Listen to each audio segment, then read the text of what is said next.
This week's portion, Va-Yishlach, describes the reunion between Jacob and Esau. Last week, Jacob had to run away from home after having received the blessing under false circumstances that was intended for his twin brother Esau.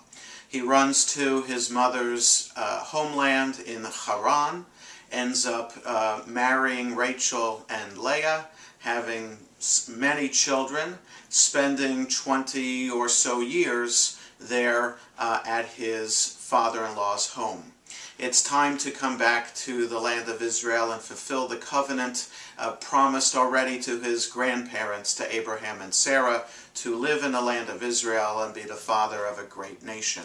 And so he enters the land of Israel with great trepidation, not knowing what he will face when Esau meets up with him. And so he has a dream the night before this reunion, and it's a dream in which he wrestles with an angel and receives the new name of Israel.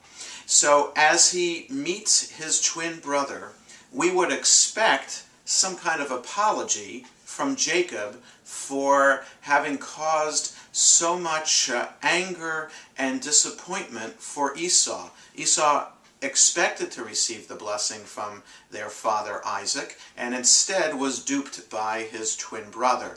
And so, as I said, we would expect Jacob to apologize. And so instead of an apology, Jacob presents Esau with a tremendous amount of gifts, flocks of sheep and cattle, etc. We don't find anything in the text in chapter 33, when they unite, that it gives any hint of any kind of apology.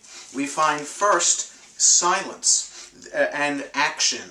In verse 4 of chapter 33, Vayaratz Esav likrato vayachabgehu, vayipolat savarav, vayishakehu, vayivku.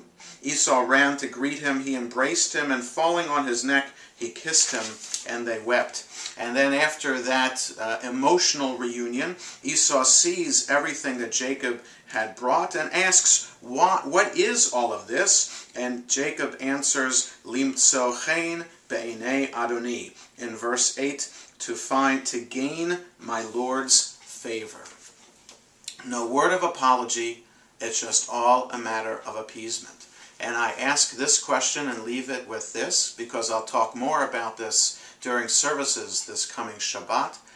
Is this an apology that we would expect? Is appeasement sufficient? What should Jacob have done better in our eyes today in 2010? What would we have done if we were in Jacob's shoes? Would we have approached Esau in the same way? Shabbat Shalom.